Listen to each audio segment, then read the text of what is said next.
You're listening to the Cyberwire Network, powered by N2K.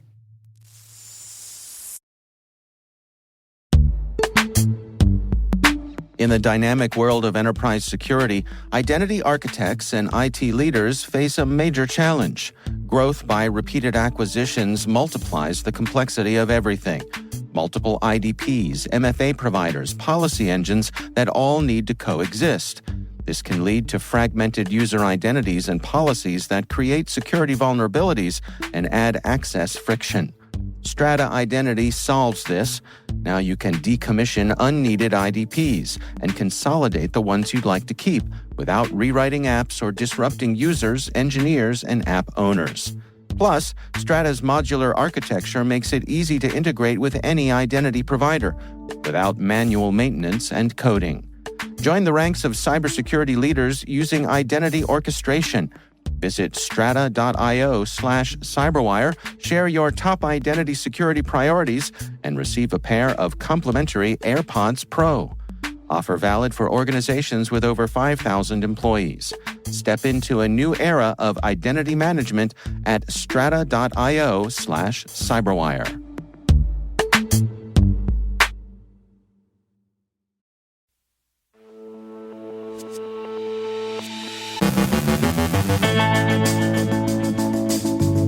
An alleged leak of Google's search algorithm contradicts the company's public statements. German researchers discover a critical vulnerability in a TP-Link router. Breachforums is back? Maybe. The Seattle Public Library suffers a ransomware attack. A Georgia man gets 10 years for money laundering and romance scams. And the Treasury Department sanctions a group of botnet operators. 44,000 individuals are affected by the breach of a major U.S. title insurance company. Microsoft describes North Korea's Moonstone Sleet, advocating for a more architectural approach to cybersecurity.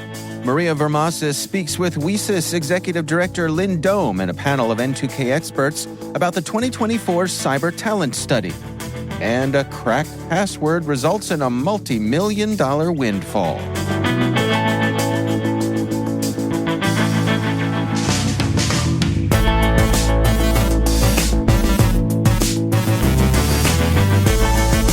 It's Wednesday, May 29th, 2024. I'm Dave Bittner, and this is your CyberWire Intel Briefing.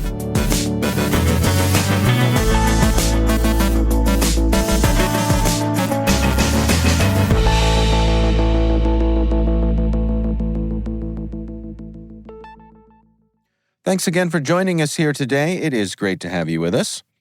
A significant leak of 2,500 internal Google documents reveals detailed insights into how the company's search algorithm functions, contradicting Google's long-standing public statements.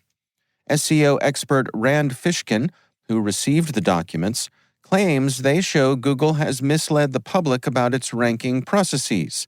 The documents detail Google's search API and data collection practices, offering technical insights valuable to developers and SEO professionals.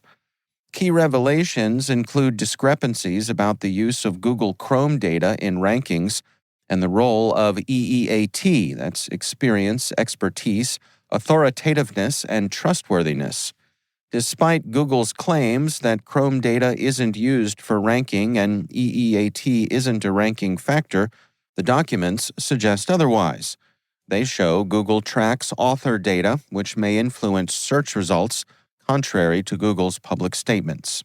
This leak challenges Google's claimed transparency, showing a complex, secretive system influencing web content and sparking calls for more critical examination of Google's claims by journalists and the SEO industry. The U.S. government's antitrust case against Google adds to this scrutiny, highlighting the need for greater accountability in how Google operates its search engine. Security researchers from German cybersecurity firm OneKey have discovered a critical vulnerability in TP-Link's Archer C5400X router with a maximum severity score of 10. The flaw in the RF test network service allows remote unauthenticated attackers to execute arbitrary commands, compromising the device completely. Exploiting this vulnerability can let hackers inject malware or use the router for further attacks. TP-Link has released a patched version, and users should update their firmware immediately to secure their routers from potential exploitation. The notorious data leak site Breachforums is back online after being seized by law enforcement. The site, including its dark web domain, has raised suspicions about whether it is a genuine revival or a law enforcement trap. The new administrator, using the handle Shiny Hunters, associated with previous breaches, posted a dataset for sale, allegedly from Live Nation and Ticketmaster. However, this dataset was also offered on another forum by a user named Spider-Man Data, which has raised some doubts. The dataset's size and the new requirements for user registration further fuel skepticism. The true operators behind the site remain unclear. A ransomware attack on the Seattle Public Library has disrupted services, including the wireless network, staff and patron computers, and the online catalog. The incident began on Saturday, just as the library planned maintenance. Serving nearly 800,000 residents across 27 branches, the library has taken all systems offline and contacted law enforcement. There is no recovery timeline yet. Libraries remain open, and lending of books and other materials is happening manually. This attack is part of a larger trend, with libraries worldwide targeted by ransomware gangs. Previous victims include the British Library and Toronto Public Library. In response, some U.S. officials have proposed a program to improve library cybersecurity. A Georgia man, Malachi Mullings, was sentenced to 10 years in prison on federal charges for laundering over $4.5 million from business email compromise and romance fraud schemes. Mullings, 31, used 20 bank accounts under a sham company, the Mullings Group LLC, to launder the fraud proceeds from 2019 to 2021. The schemes targeted a healthcare benefit program, private companies, and elderly victims. Mullings and his co-conspirators concealed the fraud proceeds and bought luxury items, including a Ferrari. He pleaded guilty in January 2023 to conspiracy to commit money laundering and multiple money laundering offenses. Meanwhile, the U.S. Treasury's Office of Foreign Assets Control has sanctioned 3 individuals, Yun Wang, Jingpin Liu, and Yani Zhang, for their involvement with the malicious 911 S5 botnet. This botnet comprised 19 million IP addresses, enabling cyber criminals to hide their activities, including fraudulent claims under the CARES Act and bomb threats. OFAC also sanctioned 3 entities, Spicy Code Company Limited, Tulip Biz Pattaya Group Company Limited, and Lily Sweets Company Limited, controlled by Wang. The individuals used the botnet's proceeds to purchase luxury items and real estate. These actions, taken in collaboration with international partners, highlight the ongoing efforts to disrupt cybercriminal activities and the associated money laundering risks in the real estate industry. The OFAC sanctions freeze all U.S. assets of the alleged perpetrators and their entities, blocking access to U.S. financial systems. U.S. persons are prohibited from transactions with them, and secondary sanctions risk deters international business. These actions aim to disrupt the 911 S5 botnet's operations, cut off illicit activities, and damage their reputations. Violations of these sanctions can result in severe legal and financial penalties, effectively isolating the designated parties globally. First American Financial Corporation, the second largest U.S. title insurance company, disclosed a December cyber attack that affected 44,000 individuals. Founded in 1889, the California-based firm offers financial services for real estate transactions, employs over 21,000 people, and earned $6 billion in revenue last year. The breach, revealed in a May 28th SEC filing, exposed personal data. First American will notify and offer free credit monitoring to those affected. The breach came after the company settled a $1 million penalty for a 2019 data exposure incident. Microsoft has identified Moonstone Sleet, a new North Korean threat actor targeting companies with financial and cyber espionage attacks. Formerly known as Storm 1789, Moonstone Sleet uses techniques common to North Korean actors, but also employs unique methods. These include setting up fake companies and job opportunities, using Trojanized tools, creating malicious games, and delivering custom ransomware. Initially overlapping with Diamond Sleet, Moonstone Sleet has since established its own infrastructure and attack strategies. Microsoft's report details these tactics and offers recommendations for defense. An editorial in CSO Online from John Olczyk advocates for a shift in cybersecurity towards an architectural security approach. This means large organizations must move from product-centric solutions to a cohesive, scalable framework built on cloud-native technologies like containers, serverless functions, and APIs.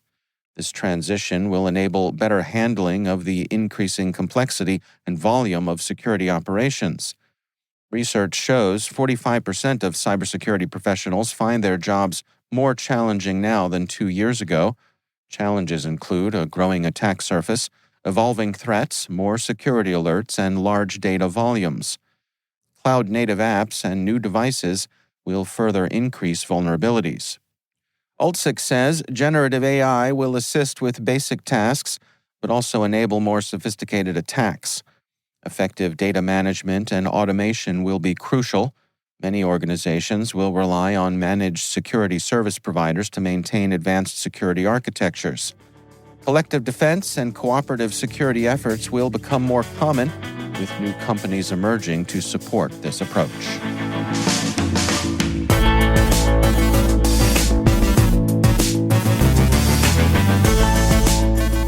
Coming up after the break, Sam Meisenberg and Joe Kerrigan continue their discussion of Joe's ISC2 CISSP certification journey.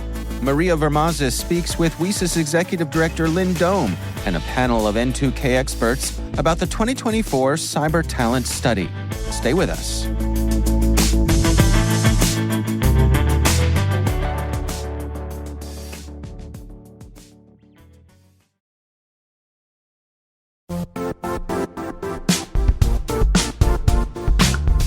And now, a word from our sponsor, Zscaler, the leader in cloud security. Cyber attackers are using AI in creative ways to compromise users and breach organizations. In a security landscape where you must fight AI with AI, the best AI protection comes from having the best data. Zscaler has extended its zero-trust architecture with powerful AI engines that are trained and tuned by 500 trillion daily signals. Learn more about Zscaler Zero Trust Plus AI to prevent ransomware and AI attacks. Experience your world secured. Visit zscaler.com/zerotrustai.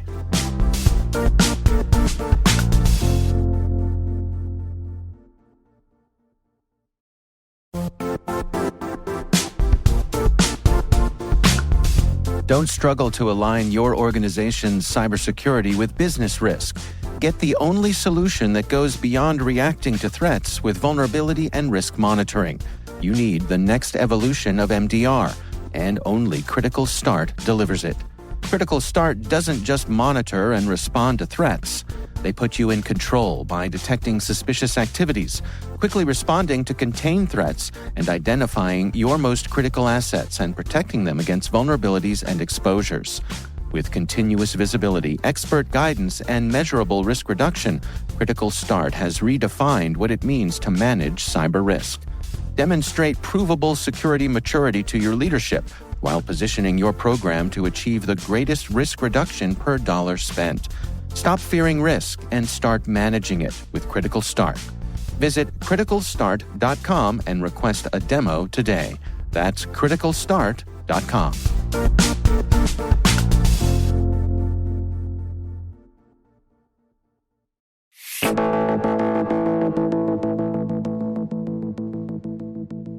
Maria Varmazis, N2K host of T-Minus Space Daily, recently spoke with WiCyS Executive Director Lynn Dohm and a panel of N2K experts, including Simone Petrella, Dr. Heather Munthy, and Jeff Welgan, all about the 2024 Cyber Talent Study. One of the biggest challenges that we have in the profession, and we talk about cyber workforce as an industry, is around data collection. And so there's lots of opportunities to sort of understand and collect data on, what positions are out there or how many openings are there for jobs. But where you start to, I think one of the things that was most exciting to us is that with working with WiCyS, you can look at that external data around what are the roles people are filling in, what are they in, but then you're now you're collecting another data input around the performance of the individuals themselves, and you can compare them against that role. And so that's really powerful because you're turning pure data collection into insights that the individual members can use to understand where they want to go. But then we as organizations can kind of get a better sense of what is the impact of these for, of where women go? How do we think about how to keep them in the field? What does that pathway look like? So that's just, data. Everyone likes to talk about data and machine learning and AI, but that's where it really becomes compelling. Yeah, and organizational change can happen after that point. Yeah, go ahead, Lynn. Yeah, and thank you for that, Simone, is because another great area for us as a nonprofit sitting in this space is it helps us identify areas of growth opportunity and some gaps, and how could we as a nonprofit build programs to help bridge that gap and help overcome some of those challenges that are identified here. So not only is an opportunity for our WiCyS members to participate in the actual assessment and study, but also as a way for us as a nonprofit to be able to develop very intentional programming for making, for helping overcome some of the challenges. Fantastic. And members of WiCyS and people who took this specific study, one could argue that they're more career motivated. They, in a way, sort of self-selected, one could say. But at the same time, I imagine we could also extrapolate the findings from this study and think about how it can apply to women across the cyber workforce in general. I'm just curious, any thoughts on that? Maybe Heather, I haven't heard as much from you. Maybe any thoughts on that there? Yeah, I think this goes to show just that, when we're looking at recruiting, attracting, and retaining cybersecurity talent, when you're trying to build a diverse team, you've got to look at some of the things that make qualified applicants self-select out. So out of that hiring process, right? And so while we see in this diagnostic, we see in the data that women are excelling in a lot of different areas within cybersecurity. But when we start putting out job descriptions where, we're looking at, a level 1 or level 2 analyst type of role, and we're listing out 15, 20 different pieces of software they want to have somebody to have experience with. And maybe the mindset is, let's just put this out there and see what we get. Let's see who applies. The issue is that women look at that in general. Women look at that and go, I don't meet 100% of these requirements, so I'm not even going to bother applying. And so they self-select out. So by really understanding sort of where the workforce is, where we see the strong points of the women in cybersecurity members, the WiCyS members, and then, really having that understanding of how we do our hiring process when we're looking at, okay, we need to get more people in the door. We need to get more qualified people applying for these jobs. How do we do that? So what can we change about our recruiting process? What can we change about our job descriptions so that they're more attractive to the right people versus we're just going to, shoot for a unicorn and see what we get.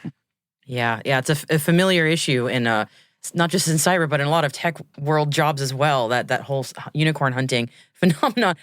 So a question to the group. I'm always curious when we do studies like this about things that might have surprised you from the results. Anyone find anything surprising from these results that, you were really just like, wow, that's interesting. Jeff, was that you?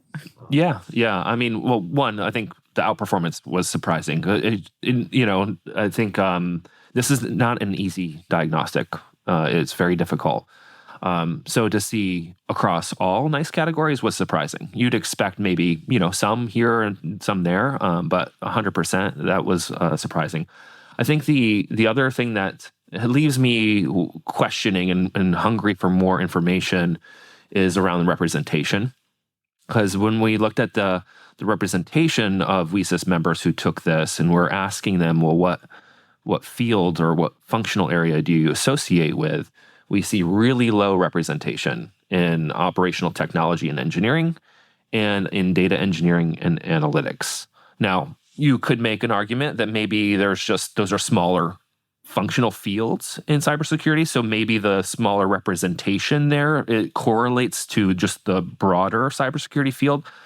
I don't know, but I don't think that's the case. I mean, we only had 3 members in our 399 participants who identified in operational technology and engineering. And we're talking about ICS SCADA systems. And, just based on experience, working with people in those roles, they're male-dominated subsets of the field. So I'm really interested in, figuring out that a little bit more and just kind of learning a little bit more about how, is that true? Do we have a real big deficit in those, areas? And if so, what can we do to help promote more diversity in these, niche parts of the cybersecurity industry? That's a great point. That makes me think of a whole bunch of possible cultural reasons that could contribute to that, but I won't conjecture since it's not my study. Yeah, but Simone, I see that you wanted to add something as well. Yeah, well, one thing that that surprised me and yet didn't surprise me at the same time was we obviously saw a kind of a really high volume of respondents that identified as more junior in their roles, and that was across the board, especially in technical roles. And I will caveat this to say it's hard to tell from the data whether, because we had a separate management and leadership category, whether everyone kind of flowed over there. But it did strike me to see how much the levels of technical identification in roles that are technical in nature, like at the junior level, like it started to drop off. And we saw less and less representation at the mid and senior levels. And I know something that Lynn and I have talked about, and WiCyS is incredibly passionate about, is the idea of when are women selecting out in the middle of their journey in cybersecurity as a profession? And why are they choosing to leave? And there's all kinds of cultural phenomenons and things like that. But the reason I found that so interesting is because it's not only around the membership and the women who are part of WiCyS, but it's about all those corporate partners and like the industry that and the ecosystem that surrounds it to say, what do we do? What do we now need to do, or what do we need to promote so that organizations are prepared to support the development of individuals and women in particular, and anyone in a minority, once they're on that career journey? And that's not just support in technical training or career pathing. All those are important too. But then what are the cultural implications? How do you prevent them from wanting to step away potentially from the workforce? Yeah, it's sort of like we're trying to get people through the door, but once they're in, what happens next? And people kind of go, I don't know, not much left for me there. Yeah, Lynn, you please go ahead. You're having these conversations every day, so I'm so curious to hear your thoughts. Yeah, and that's why it's really important to have more data and to be able to dig in deeper into this information, is for our employer partners to really put intentional actions in place to, to avoid these pitfalls that women are experiencing in their career. And to piggyback on our state of inclusion assessment, it is showing that women are experiencing that glass ceiling around 6 to 10 years within their career. So what are we doing to overcome these challenges? And now we have data to help support what we've always heard, what we've always heard all along. And now we finally have some data and some real good, valuable insights to share with others so that we could start, making a difference. So follow-up question for you, Lynn, then. Recommendations to organizations. And we've touched on this a little bit, but truly, I mean, this is not on an individual to take on and be like, I'm going to change everything. We need organizations to really step up and make some big changes. So what do organizations need to know? Organizations need to listen to this podcast and to understand that this is a launching pad. Like, this is an opportunity for them to take the information from the cyber talent study and utilize it as a tool, and to be able to understand that these are the main areas and pinpoint those challenges, and to start really having these conversations about what are we going to look at our internal talent to ensure that they're not stuck in these common pitfalls that are being identified. Also, if you value the diverse talent that are on your teams at around 5 to 6 years of an individual being in their career, to ensure that they have a very clear career growth and advancement mapped out in front of them. And as a direct manager to those individuals, that they're being very, they're paying attention. They're paying attention to the data that's being reported. And if the value of their team is really crucial to them, then they would really pay attention to that career growth ahead of them as well. Any other advice for organizations in terms of takeaways here? I just want to see, Simone, go ahead. Totally agree with Lynn. Everyone should listen to this podcast. So let's get it out there. To sort of add on to that, organizations, I'm going to throw the gauntlet at organizations to say those that are investing in talent development, they are, sponsoring organizations and events that are committed to this. You have to then be able to also invest the time and the attention internally to be able to absorb it and ride that career path. And I think it's really easy for organizations to say, we're going to put our name on this and we're going to do it, but then they're not committing to actually executing on the strategic vision to make that a reality and actually move the needle when it comes to changing the dynamic of women in the cybersecurity workforce. So, my recommendation to them is, forge the partnerships, create the relationships, but then do the work internally to understand what is your cybersecurity talent strategy. It is the largest operating expense that you have in your budget. I don't care how much money you have for tech. Biggest operating expense you have is in people. So you are already wasting money and you can spend it more efficiently for the little bit that you have if you actually come up with a plan for them. That's Maria Varmazis, host of N2K's T-Minus Space Daily, along with WiCyS Executive Director Lynn Dohm, and N2K's Simone Petrella, Dr. Heather Munthy, and Jeff Welgan. You can find more information about the 2024 Cyber Talent Study in the show notes.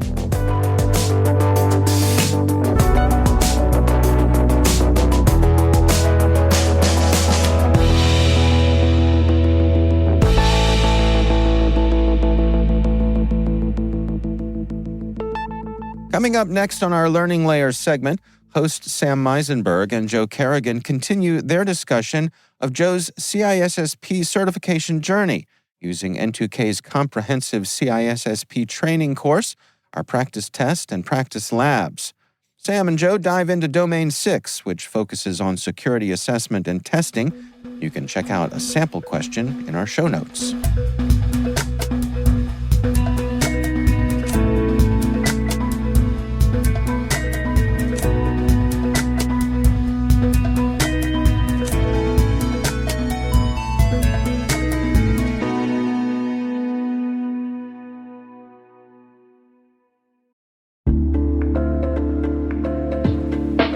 Are lengthy security reviews pulling attention away from your security program? With the largest network of trust centers, Vanta can help you streamline security reviews to win customer trust, save time, and close deals fast. Proactively demonstrate security by showcasing key resources like your SOC 2 or ISO 27001, and provide real-time evidence for passing controls. And when a security questionnaire is required, Vanta takes the first pass for you. Visit vanta.com/cyber to take a self-serve tour. That's vanta.com/cyber. Welcome back to another Learning Layers segment. We are continuing our conversation with Joe Kerrigan as he gets ready for his CISSP. Joe. Yep.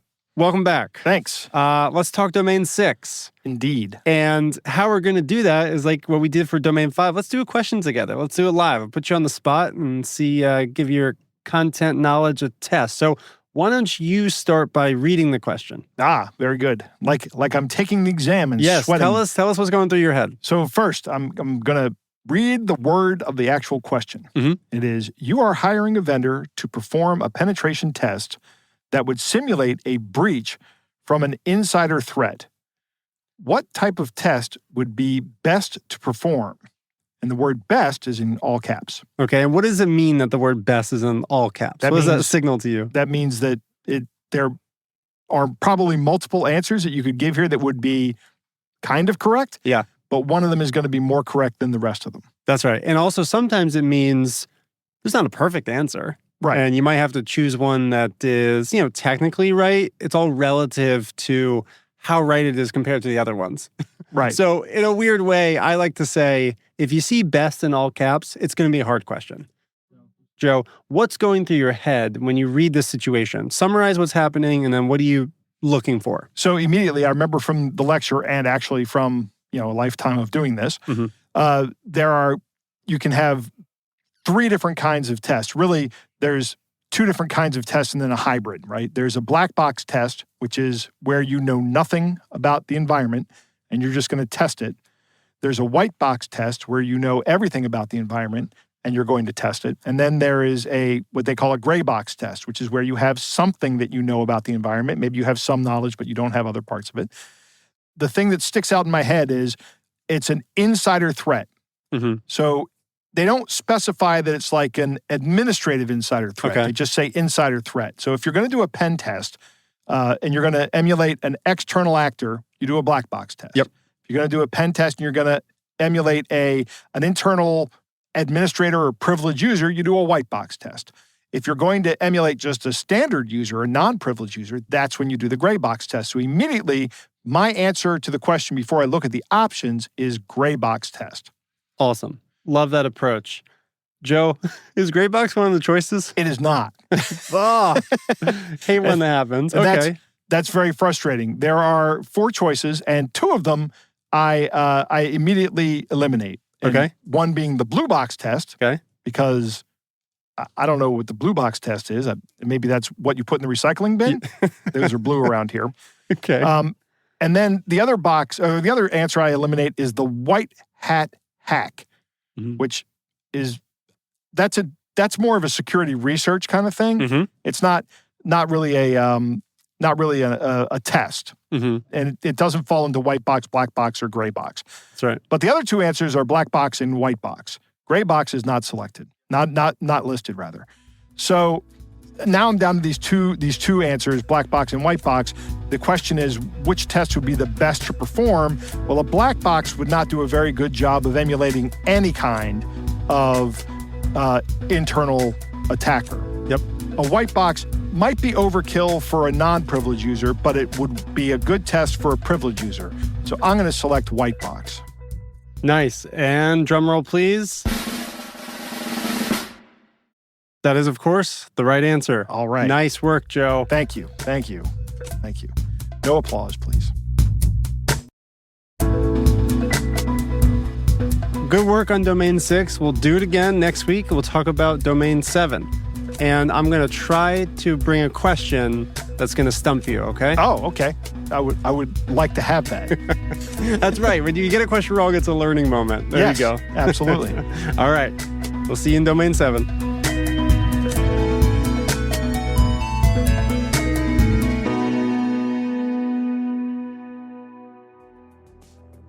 Thanks to Sam and Joe, and don't forget we've got details on the course Joe is using to prepare for his CISSP and a sample question in our show notes.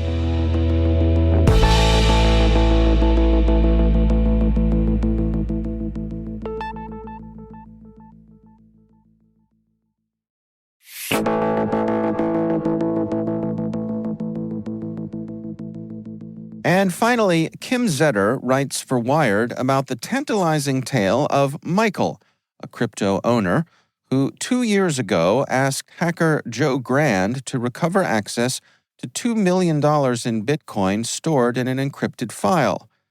Grand initially turned him down. Michael had generated his password using RoboForm, an early password manager. He had stored the password in an encrypted file that got corrupted.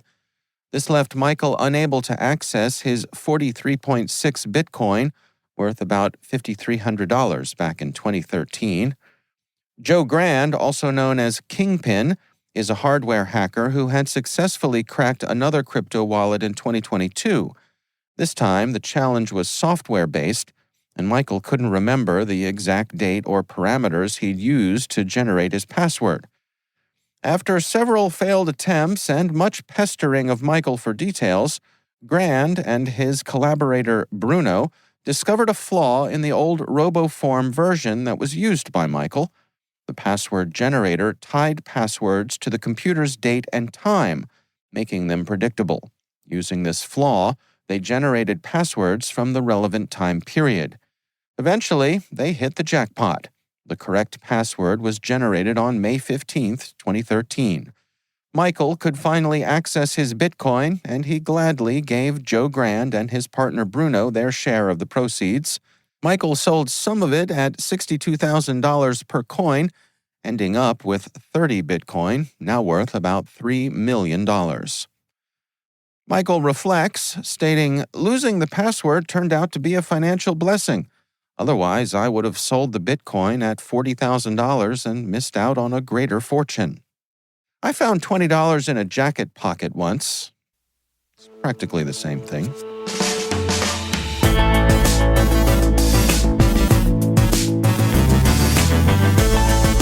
And that's the Cyberwire. For links to all of today's stories, check out our daily briefing at thecyberwire.com.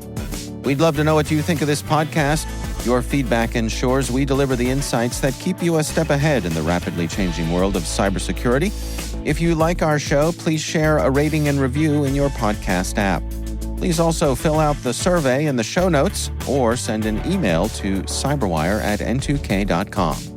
We're privileged that N2K Cyberwire is part of the daily routine of the most influential leaders and operators in the public and private sector, from the Fortune 500 to many of the world's preeminent intelligence and law enforcement agencies.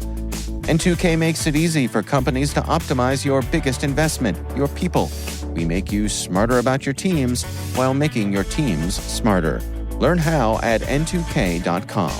This episode was produced by Liz Stokes. Our mixer is Trey Hester, with original music and sound design by Elliot Peltzman. Our executive producer is Jennifer Iben. Our executive editor is Brandon Karpf. Simone Petrella is our president. Peter Kilpie is our publisher. And I'm Dave Bittner. Thanks for listening. We'll see you back here tomorrow.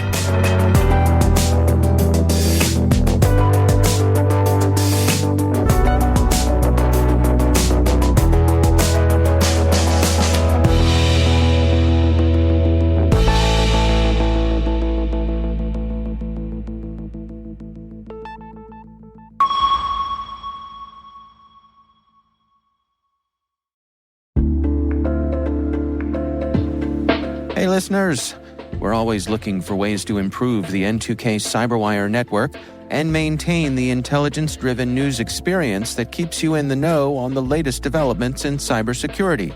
We've launched our 2024 audience survey and would love for you to take a few minutes to share your feedback. And hey, there's even a chance to win a $100 Amazon gift card if you complete the survey. Visit cyberwire.com/survey. That's cyberwire.com/survey and share your feedback now.